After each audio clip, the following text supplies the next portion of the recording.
So the team is waiting to welcome their brand new female CEO, and a coworker whispers some absolute wildness about her.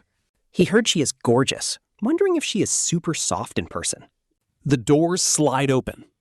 Surrounded by a crowd, right in the center is the new boss, and Qiao Chen completely freezes. Talk about worst luck, this wealthy heiress taking over? No shot! She is literally the ex-girlfriend he dumped 4 years ago. The team shares a nervous look and reluctantly follows her inside. She looks stunning. Honestly, you can't make this up, because only he knows her hidden side. She introduces herself as Shu An. As the new executive president of Chenan Group, she expects results. No stepping out of line is her only rule. Next, she demands introductions. He states his name is Qiao Chen, trying to act professional as he explains his routine. He manages her daily schedules and business travel. Colleague Fang Zheng introduces himself next, and the intense meeting finally wraps up half an hour later.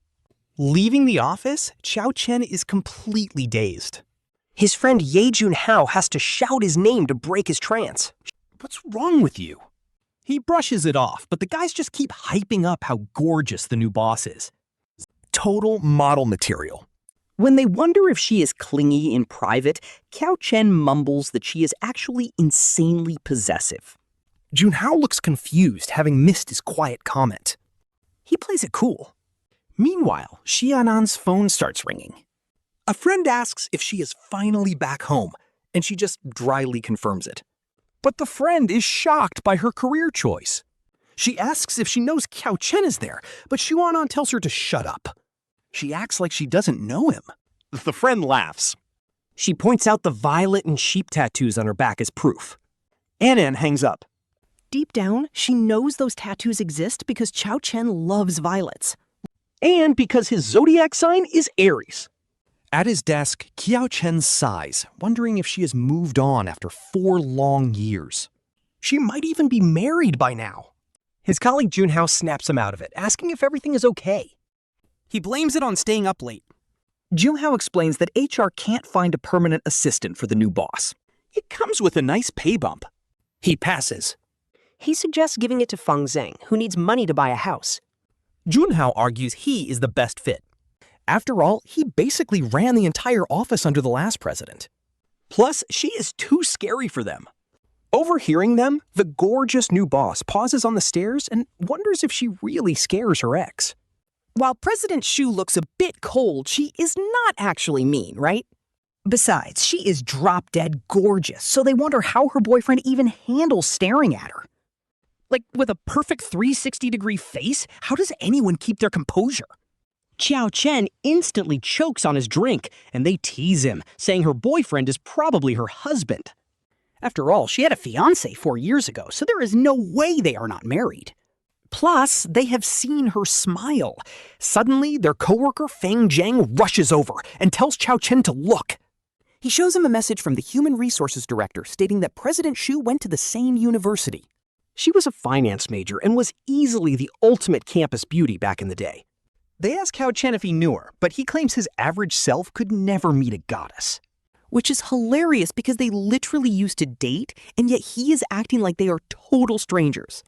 His coworkers are not buying his humble act, asking how he could possibly think his face is mid. After all, it is only the middle of the month, and they have already helped him out. They have eaten so many of his rejected love bento boxes, but Qiao Chen just laughs it off. He tells them they get free lunch, but they sarcastically thank him for the second-hand meals.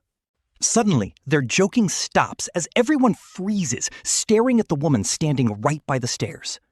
Qiao Chen feels a sudden wave of panic, wondering exactly how long she has been standing there. Their boss steps out, and the team nervously tries to play it cool, asking what brings her down. They politely tell her she could have easily just called their office phone instead. President Shu coldly explains she is here to inspect the assistant team scanning the room. Her expression softens slightly as she mentions that HR should have already briefed them. She announces she needs a temporary assistant and has already thoroughly reviewed all 3 of their resumes. The boss is fully caught up on everything they have done for the company over the last 2 years. Since Ye Junhao mostly handles clients, she instructs him to hand over his other tasks to Qiao Chen. Apart from managing the schedule, Qiao Chen's regular workload will now be managed by Ye Junho. Starting tomorrow, Qiao Chen is officially promoted to act as her temporary assistant. Ye Junhao nods in agreement, and Fang Zhang has absolutely no complaints about the decision. But Qiao Chen speaks up, arguing that Ye Junhao is much better suited for the role. When he claims Junhao is the better fit, she instantly shuts him down, asking who the actual boss is. President Shu gives him a cold glare before turning on her heel and stepping back into the elevator. He is left completely speechless, silently calling her a psychopath. Just because she is the boss, she thinks she can just flex her power like that. He desperately begs the universe for some miracle to save him from working directly under his cold ex. His co-workers laugh at his misery, asking why he looks like he is walking to the guillotine. After all, it is a massive promotion with great benefits, so why is he so incredibly stressed? He begs his friends to help him brainstorm a way out of this nightmare. They just sigh, reminding him that she is the literal boss and has total control. There is absolutely nothing they can do, but they tell him to look on the bright side. They assure him President Xi cannot possibly be worse than their last boss, so he will be fine. An hour later, Qiao Chen arrives at the executive office, knowing their past is long dead. Yet hearing her cold voice again after 4 long years still stings a little. Taking a deep breath, he forces on his best professional smile to hide his lingering sadness. He opens the door to find Shu Anan typing away on her laptop, looking completely focused. She doesn't even look up at him, but she knew the exact moment he stood outside. Honestly, she would recognize his shadow anywhere, because it is the one silhouette she could never forget. Qiao Chen directly tells President Shu Anan she has 0 experience and dislikes this transfer. He cuts her off coldly, asking what right she even has to have an opinion. Her smile completely freezes. He is the boss now, reminding her she can just quit if she hates it. Acting so incredibly distant, you would honestly think they were total strangers. It is so toxic. But why should she resign now? She climbed all the way from a 6,000 yuan internship to 18,000. Plus that 60,000 yuan year-end bonus? Why on earth would she quit? So she asks President Xi Anan if this sudden transfer means her salary's getting cut. Asking her current pay, she keeps her best corporate slave smile and says 18,000. He taps the desk, coldly murmuring that her salary's a bit too high. Her corporate smile almost cracks right there, and she asks him what exactly he means by that. Shu Anan casually mentions that internal transfers always come with a 1-month probation period. And since it is a trial, her pay has to drop to probation rates. So she finally gets it. Slashing her salary under the guise of probation? This guy is officially the worst boss ever. Holding back her rage, she asks him what the probation salary actually is. Shu Anan literally presses the intercom to ask HR what the assistant probation rate is. 12,000, he hangs up on them. His cold, lifeless voice cuts through the room as he asks if she heard that. He asks for questions. She unclips her badge. No questions. She quits. But he speaks in a mocking tone. He points out that Assistant Qiao Chen renewed her employment contract just last year. Since the executive assistant role handles company trade secrets, quitting is not going to be easy. She must give 30 days notice and undergo a full legal review during handover. Otherwise, it is a breach of contract and she must pay 24 months of salary. Based on her current 18,000 pay, that comes to exactly 432,000 yuan. But since she worked here for 4 years, he graciously rounds it down to 430,000. He tells her to transfer the money to the company account before she leaves. Her contract has no such clause. She asks if she should bow 90 degrees to thank him. And thank him for saving her 2,000 yuan, which other employees do not get. Yeah, this is completely on purpose. He is literally a walking red flag. Targeted like this, she warns him she can report this illegal extortion.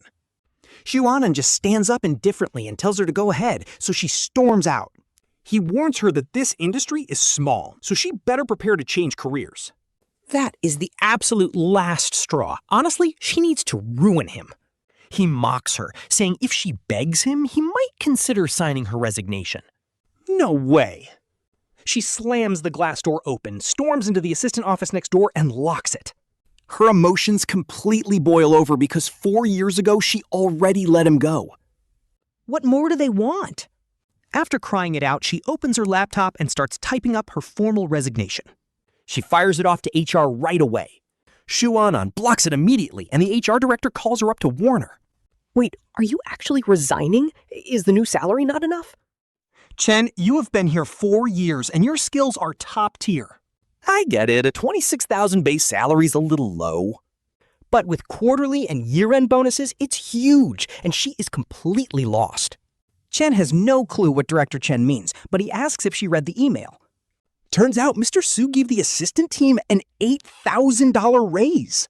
She quickly opens an unread email from 5 minutes ago showing her new salary. It started this month, meaning the big boss Shu Anan didn't cut her pay. Chen, are you there?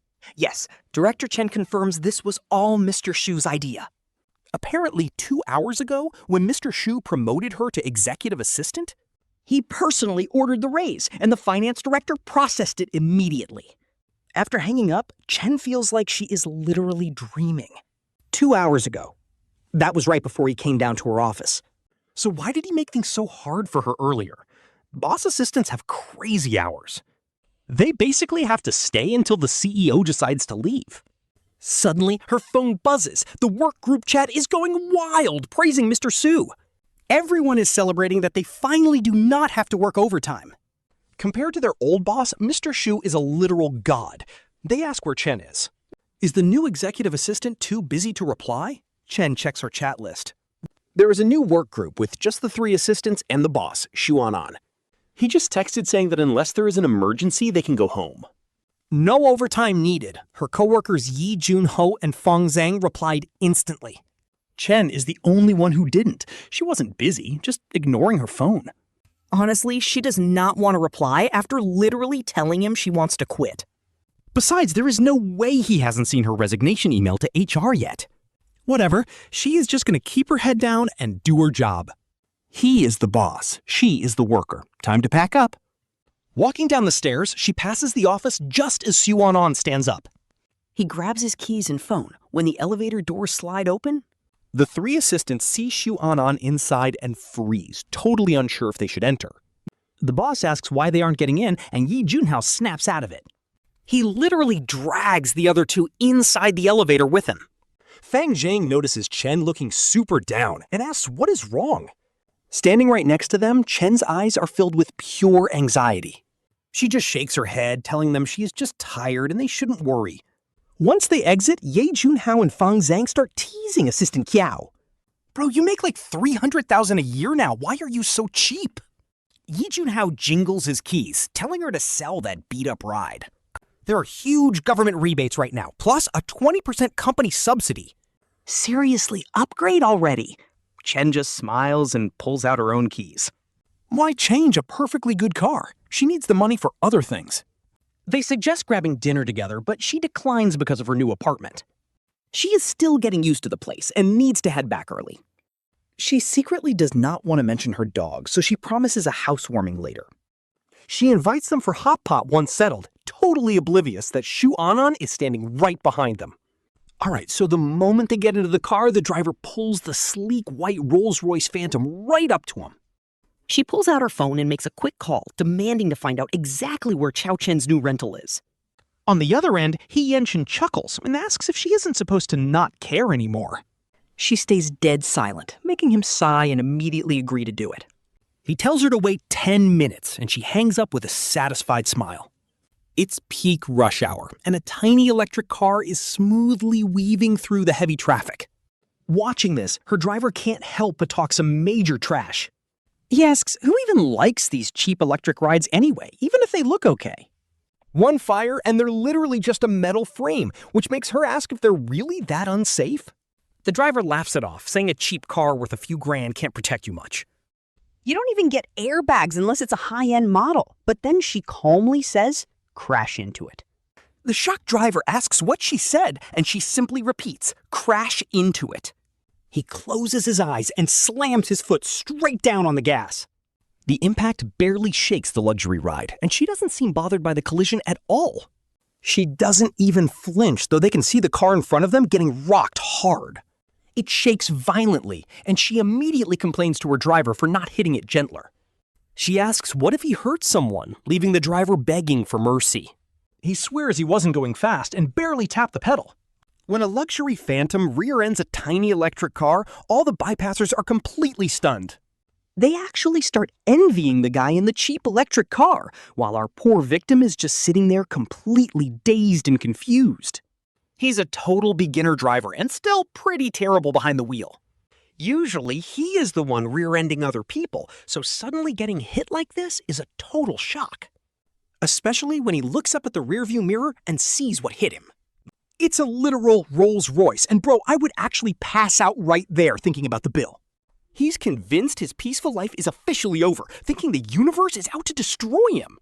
Panicking, he quickly opens his mobile wallet on his phone and sees only 58,300 yuan left. He desperately hopes it's enough, since that's every single penny to his name. He's literally got nothing else left, and right at that moment, someone suddenly knocks on his window.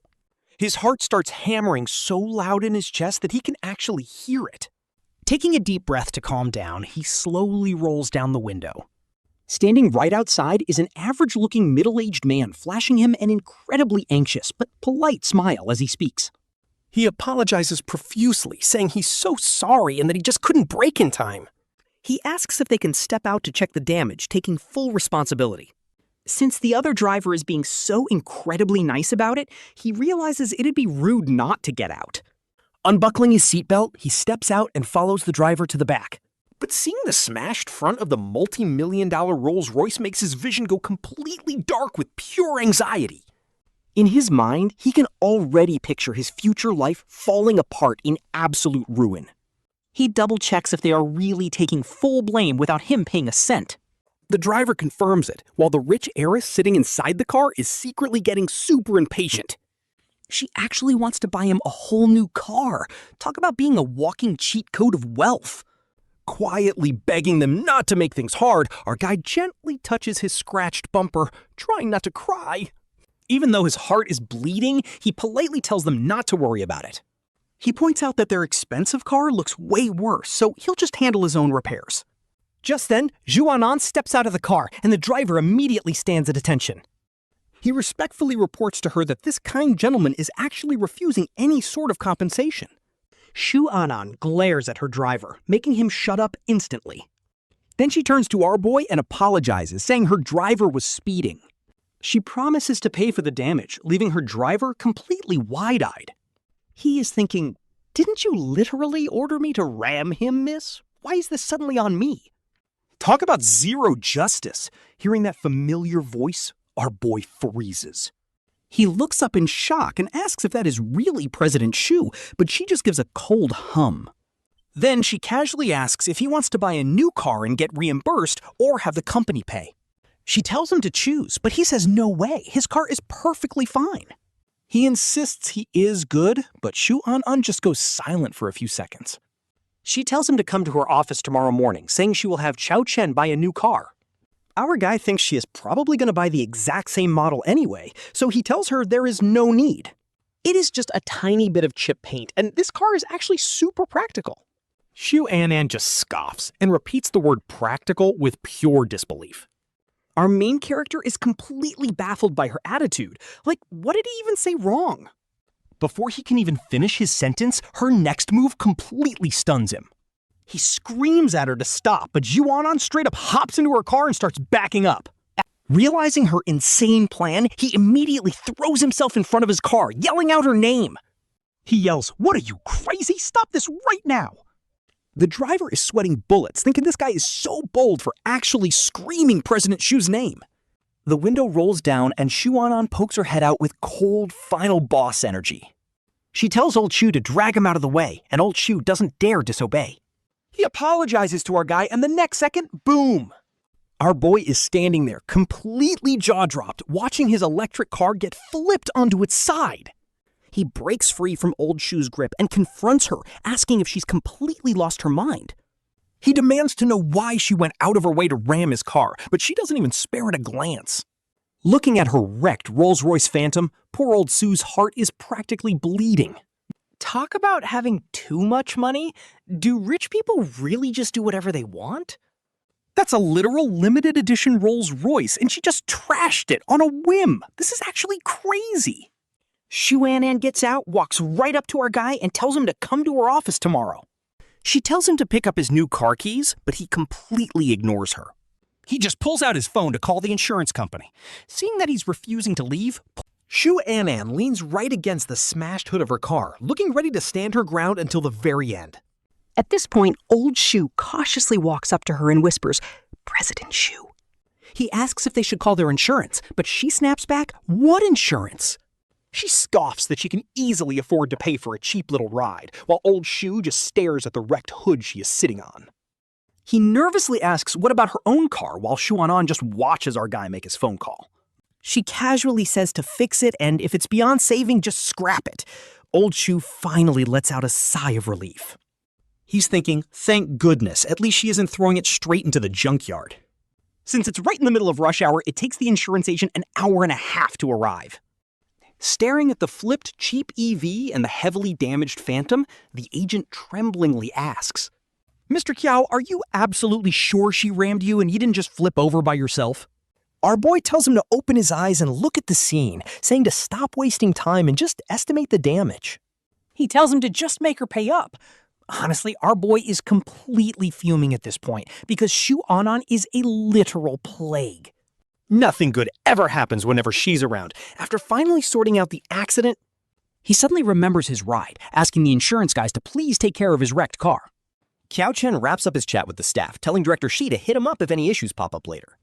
He heads back to his car, grabs his valuables, and starts walking straight onto the overpass. Shu Anan sees him weaving through traffic like a maniac, sighs, and starts following right behind him. Qiao Chen notices her and shouts back to stop following him, asking her what her deal is.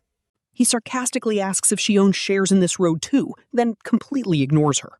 He just keeps booking it forward, and luckily, once they finally get off the highway, his new rental is only 2 traffic lights away, which is a lifesaver because his legs are literally dying. It is a cozy 1-bedroom apartment that he managed to snag from a young couple subletting it. Talk about a massive steal! But right before entering the building, he randomly decides to look back. Seeing no sign of her anywhere, he finally lets out a sigh of relief. But of course, the second his back is turned, things take a turn. Out steps Shu Anan from the shadows, casually counting the seconds from downstairs. The moment she sees a window light up, she smirks. 8th floor. Got it. She mutters that Qiao Chen will never get rid of her. Meanwhile, he unlocks his apartment door.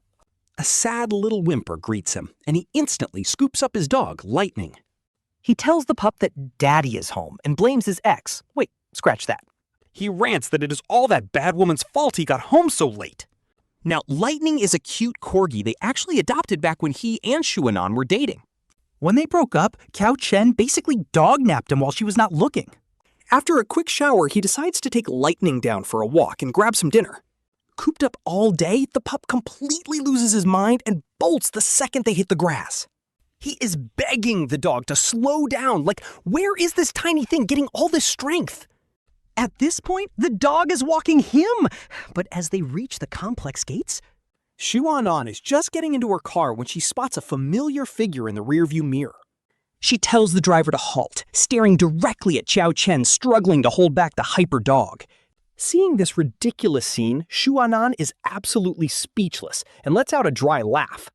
Turns out this guy did not just steal her heart, he literally stole her dog too. Flashback to their breakup day, she was completely wasted at a bar. She got home only to find her apartment door wide open and the dog completely gone. She thought he ran away, even offering a massive cash reward, but found absolutely nothing. Who would have guessed the culprit was her own ex? Meanwhile, Qiao Chen is still struggling. He is begging the little pup to stop because his legs are literally about to give out. Feeling pretty hungry, Qiao Chen decides to cross the street to grab some hot wontons. He firmly grips the leash, making sure the pup is secure before heading across the road. Shu Anan watches them safely enter the shop before finally telling her driver to move. But Lightning seems to sense something in the air, suddenly turning around and barking like crazy. Qiao Chen looks outside too, but only catches a glimpse of a sleek black car driving away. He tells the pup to quiet down, and after they finish eating, they head back. Later, he gets a text from the insurance company saying Shu Anan wants to settle privately. They even share her number with him. Plus, according to their official policy, the company pays him 55,000 yuan for the vehicle damages. Back home, he tucks Lightning into his bed and kneels down, whispering to the pup. He softly admits that he saw her again, and she has not changed a bit. Still just as frustrating as ever, as he sits there whispering to... He gently strokes the dog's head, quietly admitting he tried so hard to stop thinking about her. Why does he have to show up now? Qiao Chen thinks he must be married by now. Sensing his owner's mood, Lightning the pup gently nudges Qiao Chen's hand. He teases the pup. Do you want a real dad or a stepdad? If it's a stepdad, I'll send you back. Lightning whimpers. Qiao Chen pats his head, puts him back in his dog bed, and crawls under the covers. He opens his phone and switches accounts. Sitting right there on his block list is one very specific contact. It's the exact same account in the company work chat. The ex never changed his number. Could he be waiting for me? Lost in thought, Qiao Chen impulsively removes him from the block list. Meanwhile, a freshly showered Shu Anan sits on the couch in his bathrobe.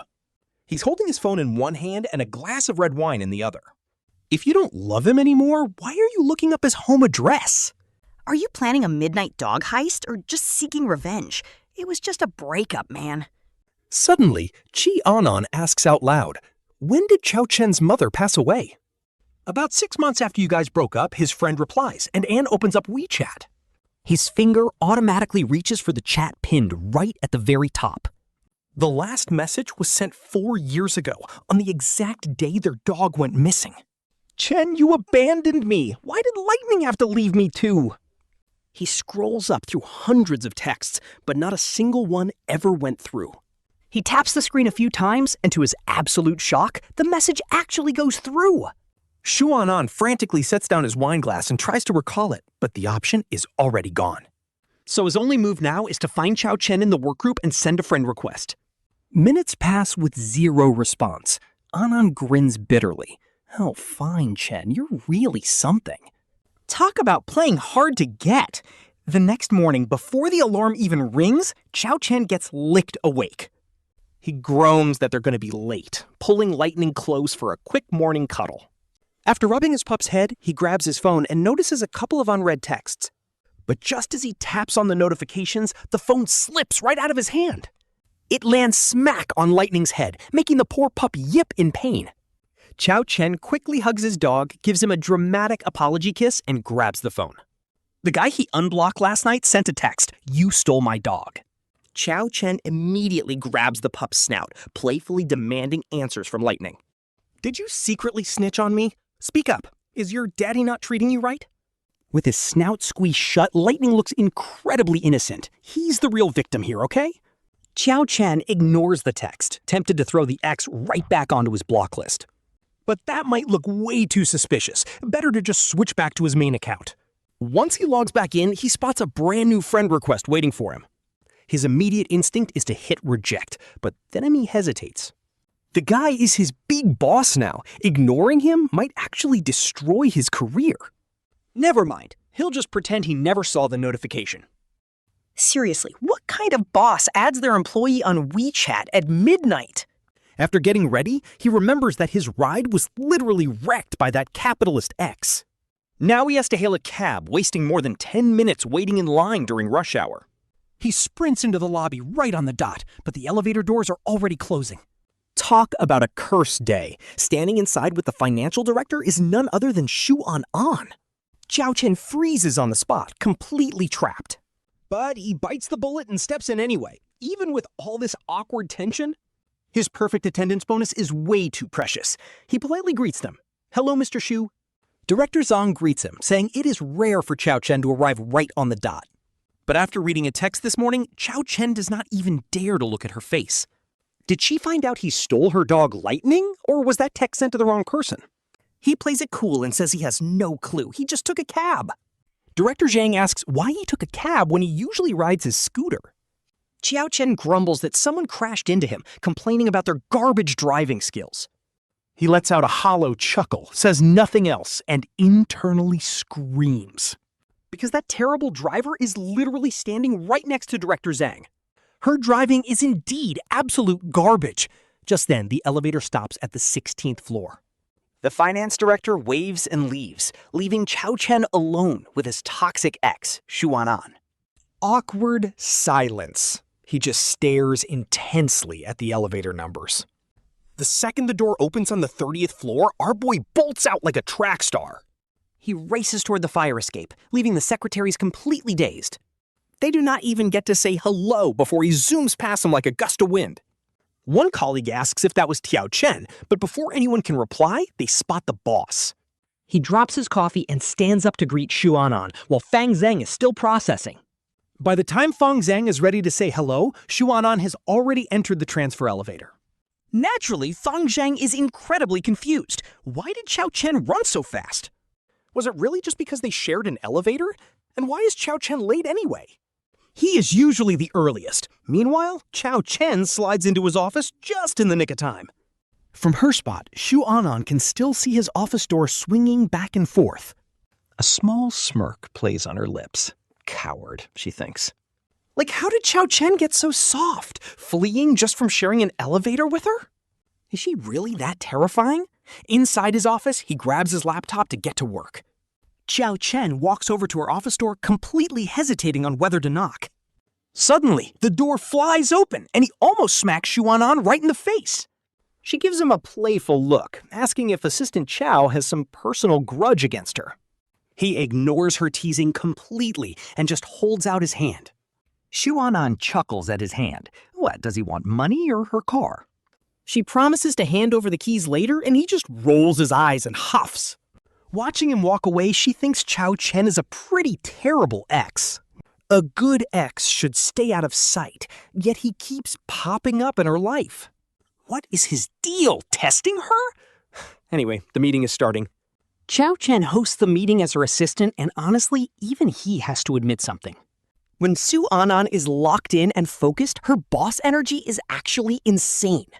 By the time he snaps out of his daydream, everyone is already packing up to leave. His colleagues give him a massive good luck look before abandoning him there. Just as Qiao Chen shuts his laptop to make a run for it, a hand taps his shoulder. She calls him out for staring at her for an hour and a half of the meeting, asking if he is plotting something, which makes him immediately look away. He fires back, telling her to stop capping. How does she even know he was looking? Unless, of course, President Xu has feelings for him too. Xu Anan just laughs. Then she drops the bomb, asking if he got her text from last night. He denies it way too fast, and she immediately calls out his guilty vibe. Then she asks how they are going to settle him literally stealing her dog, leaving him totally caught. Qiao Chen tells CEO Xu Anan to show some proof, reminding her that they aren't even that close. Just because her dog went missing didn't mean he stole it, but Xu Anan wasn't buying his denial. Instead, her smirk only widened as she slowly closed the distance, cornering him. With every step she took forward, he took a step back, until he was literally pressed against the conference table. Left with absolutely nowhere to run, Qiao Chen finally snapped, asking what she wanted. She teased that her roommate's dog was lost, but she never actually accused him of stealing it. Then she leaned in, murmuring that if they weren't close, he wouldn't know her absolute favorite things. Qiao Chen kept his guard up, asking what CEO Xu Anan supposedly liked so much. He coldly shot back that her future husband should know that, while he only cared about his own girlfriend's favorites. He politely told her to step aside if she was done because he actually had work to do. That completely set her off, demanding him to repeat exactly who he knew. Qiao Chen mocked her hearing, offering to hook her up with a specialist at the local hospital. He offered to book her an appointment, but she just snapped and told him to leave. He got out of there as fast as he could, while she scoffed and headed back to her office. Meanwhile, inside the office, her roommate He Zhao was slacking off on the couch, screaming at her mobile game. She raged at her teammates, calling them absolute idiots for playing so incredibly slow. She was completely losing her mind over her cowardly team. Calling them a bunch of losers, He Zhao angrily shut the game down. She tossed her phone aside and looked up just in time to see Xu Anan walking in with a totally blank face. Xu Anan slammed the door shut so hard it shook the walls before stomping over. Glaring at He Zhao's legs resting on the coffee table, she coldly ordered her roommate to get her feet down immediately. Seeing her friend's irritated expression, He Zhao instantly knew what was actually going on. She teased if her precious ex-boyfriend had pissed her off again, earning a sharp warning to shut her mouth. Shu An claimed she didn't care about him at all, but He Jiao just burst out laughing for several minutes. She pointed out that Su Anan didn't even ask who she meant, urging her to just admit the truth. She knew Anan still loved him even after 4 years, and honestly, this ex-to-boss dynamic is crazy. She knew she couldn't forget him, but the CEO scoffed, acting completely outraged. She told her friend to stop daydreaming, calling her absolutely delusional for even suggesting that. He Jiao didn't even care, just leaning back lazily against the sofa. She slowly pointed out that Shu Anan didn't have a boyfriend, and on top of that, her dog was gone.